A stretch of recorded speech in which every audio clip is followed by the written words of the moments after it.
നമസ്കാരം. നമ്മൾ ചാനൽ വാർത്തയിലും അതുപോലെ തന്നെ പത്രമാധ്യമത്തിലുമൊക്കെ ചിലപ്പോൾ വായിക്കാറുള്ളൊരു വാർത്തയുണ്ട്, കാണാറുള്ളൊരു വാർത്തയുണ്ട്.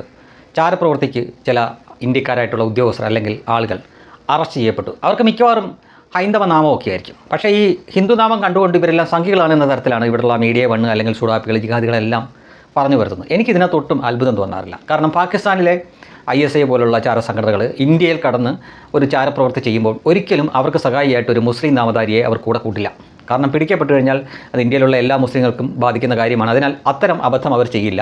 ഇവിടെ വന്നിട്ട് എന്താ പറയുക, ഒരു അമുസ്ലിം നാമധാരിയെ തന്നെയായിരിക്കും അവർ ആദ്യം നോക്കുന്നത്. അവരെ സ്വാധീനിക്കാൻ പറ്റുമോ പണം വഴി, അല്ലെങ്കിൽ ഹണി ട്രാപ്പ് നടത്തി ഭീഷണിപ്പെടുത്തേണ്ടവരെ ആ രീതിയിൽ. ഇതൊക്കെ തന്നെയാണ് ലോകത്തെല്ലായിടത്തും നടക്കുന്നത്. അത് ഇന്ത്യയിൽ മാത്രമല്ല. ഇപ്പോൾ ഇന്ത്യൻ രഹസ്യാന്വേഷണ ഏജൻസികൾ പാകിസ്ഥാനിൽ എന്താണ് ചെയ്യുന്നത്? അവിടെ ചെന്നിട്ട് അവിടെയുള്ള ഹിന്ദു നാമധാരിയെ കണ്ടെത്തിയാണോ ഈ സഹായത്തിന് കൂട്ടുന്നത്? ഒരിക്കലുമല്ല. അവിടെയുള്ള മുസ്ലിങ്ങളെ തന്നെയാണ് കൂട്ടുപിടിക്കുന്നത്. അവിടെ ഈ അജ്ഞാതന്മാർ ഓരോ കൃത്യമായ ഇടവേളകളിലും ഇന്ത്യയുടെ നോട്ടപ്പുള്ളികളായിരുന്ന പലരെയും തട്ടുന്നുണ്ട്. അപ്പോൾ ആ ചെയ്യുന്നതൊക്കെ മുസ്ലിം നാമധാരികളാണ്. അതിനർത്ഥം അവരവരുടെ രാജ്യത്തെ ചതിക്കുകയാണെന്നല്ല. ലോകത്തെല്ലായിടത്തും ചാര സംഘടനകൾ ഇങ്ങനെയൊക്കെ തന്നെയാണ് ചെയ്യുന്നത്. അവരവരുടെ രാജ്യത്തെ സേഫാക്കാൻ വേണ്ടിയിട്ട് മറ്റൊരു രാജ്യത്ത് ചെല്ലുമ്പോൾ അവിടുത്തെ ആളുകളെയാണ് അതിനു വേണ്ടി ഉപയോഗിക്കുന്നത്. അത്തരം കാര്യം തന്നെയാണ് ഇന്ത്യയിലും സംഭവിക്കുന്നത്. അപ്പോൾ ഇത് കാണിച്ചിട്ട് ഇതെല്ലാം BJPക്കാരാണ്, സംഘികളാണ് എന്ന് പറയുന്നവരോട് ഒരു നല്ല നമസ്കാരം. ഇനി കുറച്ചുകൂടി വ്യക്തമാകുന്ന മറ്റൊരു ഉദാഹരണത്തോട് പറയാം. ഇപ്പോൾ നമുക്കറിയാം, ഹമാസും ഇസ്രയേലുമായിട്ട് എത്രയോ വർഷമായിട്ട് നീണ്ടു നിൽക്കുന്ന യുദ്ധം, ഹമാസ് തകർന്നടിഞ്ഞ് തരിപ്പണമായി. ഇതിൻ്റെ അവർ ഇടയ്ക്ക് ഒന്ന് വെടിനിർത്തൽ പ്രഖ്യാപിച്ചിട്ടു. ഗാസയിൽ നിന്ന് ഇസ്രയേൽ സൈന്യം ഒന്ന് പിൻവാങ്ങുകയുണ്ടായി. ആ സമയത്ത് നമ്മൾ കണ്ട വാർത്തയാണ്, ഗാസയിലുള്ള അവിടുത്തെ പ്രദേശവാസികളെ തന്നെ കുറേ പേരെ ഈ ഹമാസ് പിടിച്ച് കെട്ടി നിർത്തി റോഡിൽ നിർത്തിയിട്ട് പിന്നിൽ നിന്ന് തലയിൽ വെടിവെച്ച് കൊന്നു. എന്തായിരുന്നു കാരണം എന്നറിയാമോ? മൊസാദിന് വേണ്ടിയിട്ട് ചാരപ്രവൃത്തി ചെയ്യാൻ വേണ്ടിയിട്ട് സഹായങ്ങൾ ചെയ്തു കൊടുത്തു എന്ന കാരണം പറഞ്ഞിട്ടാണ് ഇവരെ കൊന്നത്. ഈ കൊല്ലപ്പെട്ടതെല്ലാം മുസ്ലിങ്ങളാണ്, കൊന്നവരും മുസ്ലിങ്ങളാണ്. അതങ്ങനെ തന്നെയാണ്. മൊസാദ് അവിടെ കയറിയിട്ട് അവർക്ക് ആവശ്യമുള്ള കാര്യം ചെയ്യുന്നത് ഏതെങ്കിലും ജൂതനെയല്ല അവർ കൂട്ടുപിടിക്കുന്നത്. അവിടെ ജൂതനും ഇല്ല. അപ്പോൾ അവിടെയുള്ള മുസ്ലിങ്ങളെ തന്നെയാണ് അവരുടെ ആവശ്യങ്ങൾക്ക് വേണ്ടി കൂട്ടുപിടിക്കുന്നത്. അതിന് ചാര സംഘടനകൾ പല മാർഗ്ഗങ്ങൾ ഉപയോഗിക്കാറുണ്ട്. കാശ് കൊടുത്താൽ കിട്ടുന്നവനെ അങ്ങനെ നോക്കും, അല്ല പെണ്ണ് കൊടുത്താൽ കിട്ടുന്നവനെ അങ്ങനെ നോക്കും, ഭീഷണിപ്പെടുത്തിയാൽ കിട്ടുന്നവനെ അങ്ങനെ നോക്കും. അതിന് ഒരുപക്ഷെ നമുക്കൊന്നും അറിയാൻ മേലാത്ത പല സംവിധാനങ്ങളും അവർക്ക് കാണും. അത് തന്നെയാണ് ഇന്ത്യയിൽ നടക്കുന്നത്. പക്ഷേ ഇവിടെ പിടിക്കപ്പെടുന്നു, ഇവിടെ കൃത്യമായും പിടിക്കപ്പെടുന്നു.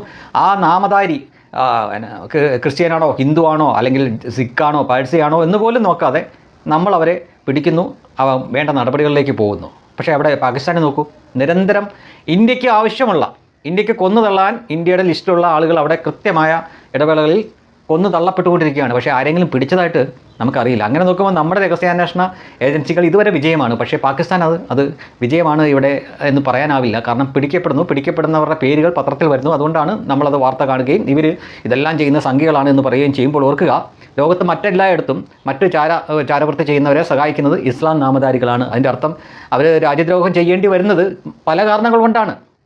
അതാദ്യം മനസ്സിലാക്കുക. ഇനി ഇറാനിൽ തന്നെ നോക്കുക. ഇറാനിൽ കൃത്യമായും നമ്മൾ സർജിക്കൽ സ്ട്രൈക്ക് നടത്തിയതുപോലെ തന്നെ അവരുടെ ആണവശേഖരം വെച്ചിരുന്ന ഇടത്ത് വരെ ഇസ്രായേൽ കയറി അടിച്ചു. അതിന് അവർക്ക് കൃത്യമായിട്ടുള്ള വിവരം കൊടുത്തത് ഇറാനിലെ ചാരസംഘടനയുടെ തലപ്പത്ത് വരെ മൊസാദിൻ്റെ ആളുകളുണ്ടായിരുന്നു എന്നുള്ള ആരോപണമുണ്ട്. ഇപ്പോഴും ആരോപണം നിലനിൽക്കുന്നുണ്ട്. ഇതുകൂടാതെ മുൻപുണ്ടായിരുന്ന ഒരു അമേരിക്കൻ പ്രസിഡന്റ് റഷ്യയുടെ ചാരനായിരുന്നു എന്നൊരു ആരോപണമുണ്ട്. ആ ആരോപണം ഇന്നും നിലനിൽക്കുന്നുണ്ട്. അങ്ങനെയാണ് എല്ലാ രാജ്യത്തും, പ്രധാനപ്പെട്ട എല്ലാ രാജ്യങ്ങളുടെയും ചാരസംഘടനകൾ മറ്റൊരു രാജ്യത്ത് ചെന്നിട്ട് ചാരപ്രവൃത്തി ചെയ്യുമ്പോൾ അവിടെയുള്ള ആളുകളെയാണ് അവർ കൂട്ടുപിടിക്കുന്നത്. ഇത് തന്നെയാണ് ഇന്ത്യയിൽ സംഭവിക്കുന്നത്. ഇവിടെ വന്നിട്ട് ഒരിക്കലും ഒരു മുസ്ലിമിനെ അവർ കൂടെ കൂട്ടില്ല. കാരണം പിടിക്കപ്പെട്ടാൽ അതെല്ലാം മുസ്ലിങ്ങളെയും ബാധിക്കും. അവർ രാജ്യദ്രോഹികളെന്ന് വീണ്ടും മുദ്ര കുത്തപ്പെടും. അത് ഒഴിവാക്കാൻ വേണ്ടി അവർ ചെയ്യുന്നത്, അതായത് പാകിസ്ഥാൻ്റെ ഔദ്യോഗിക സംവിധാനം വഴി ചെയ്യുന്നത്, ഒരിക്കലും ഒരു മുസ്ലിമിനെ കൂട്ടുപിടിക്കാതെ, ഇന്ത്യയിലെ ഒരു മുസ്ലിമിനെ കൂട്ടുപിടിക്കാതെ ഹിന്ദുവിനെയോ ക്രിസ്ത്യാനിയോ മറ്റാരെങ്കിലും കൂട്ടുപിടിക്കാൻ നോക്കും.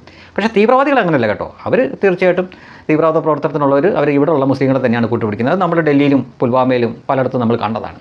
ഇതാണ് ഈ ചാരവൃത്തി ചെയ്യുന്നതിന് പിന്നിലുള്ള ഈ കാര്യങ്ങൾ. ഇത് പക്ഷേ നമ്മുടെ ഇവിടെ മാത്രം ഇതിങ്ങനെ പിടിക്കപ്പെട്ടു ഒന്നോ രണ്ടോ ഹിന്ദു നാമധാരികളുടെ പേര് കാണിക്കുമ്പം ഈ സുഡാപ്പികൾ അങ്ങ് അറുമതിക്കുക, കണ്ട് അത് സംഖ്യകളാണ്. ഒരു ഹിന്ദു നാമധാരി എന്നതിൻ്റെ അർത്ഥം അവൻ സംഖ്യയാണെന്നാണ്. അവൻ എന്തുകൊണ്ട് കമ്മി ആയിക്കൂടാ? അവൻ എന്തുകൊണ്ട് കൊങ്ങി ആയിക്കൂടാ? അവൻ എന്തുകൊണ്ട് ഒരു BSPയോ SPയോ അല്ലെങ്കിൽ മറ്റേതെങ്കിലും പാർട്ടിക്കാരനായിക്കൂടാ? അല്ലെങ്കിൽ ഒരു പാർട്ടിയിലും ഇല്ലാത്ത ഒരുത്തരായിക്കൂടാ? ഇതൊന്നും അവർക്ക് വിഷയമല്ല. ഹിന്ദു പേരാണോ അവൻ സംഖ്യയാണ് എന്ന് പറഞ്ഞിട്ടാണ് ഈ അറിവില്ലാത്തവർ നടക്കുന്നത്. ഇതിൻ്റെ പിന്നെ നടക്കുന്ന കാര്യം ഇത് തന്നെയാണ്. അതുകൊണ്ടാണ് ഗാസയിൽ കയറി ഒരു ഓപ്പറേഷൻ നടത്താൻ മൊസാദിന് പറ്റുന്നത് എന്തുകൊണ്ടാണെന്ന് ചോദിച്ചു കഴിഞ്ഞാൽ അവിടുന്ന് പ്രാദേശികമായിട്ടുള്ള സപ്പോർട്ട് അവർക്ക് കിട്ടുന്നുണ്ട്. അവരുടെ ചാരസംഘടനയെ സഹായിക്കാൻ പലസ്തീനിയായിട്ടുള്ള പ്രദേശവാസി അവിടെ ഉണ്ട്, അല്ലെങ്കിൽ അവർ വിലക്കെടുത്തിട്ടുണ്ട്. ഇത് തന്നെയാണ് ഇറാഖിലും ഇറാനിലും സിറിയയിലും എല്ലായിടത്തും അമേരിക്ക അടക്കമുള്ള രാജ്യങ്ങൾ അവരുടെ ചാര സംഘടനകളെ കൊണ്ട് ചെയ്യിക്കുന്നത്. അത് ഇന്നും ഇന്നലെ തുടങ്ങിയതല്ല, നാളെയും കാണും, മറ്റന്നാളും കാണും. ഇതിനെ രാജ്യസ്നേഹവും രാജ്യദ്രോഹവുമായിട്ട് കൂട്ടിക്കെട്ടേണ്ടതില്ല. അതങ്ങനെ തന്നെയാണ് നടന്നുകൊണ്ടിരിക്കുന്നത്, ഇനിയും അങ്ങനെ തന്നെ നടക്കുകയും ചെയ്യും.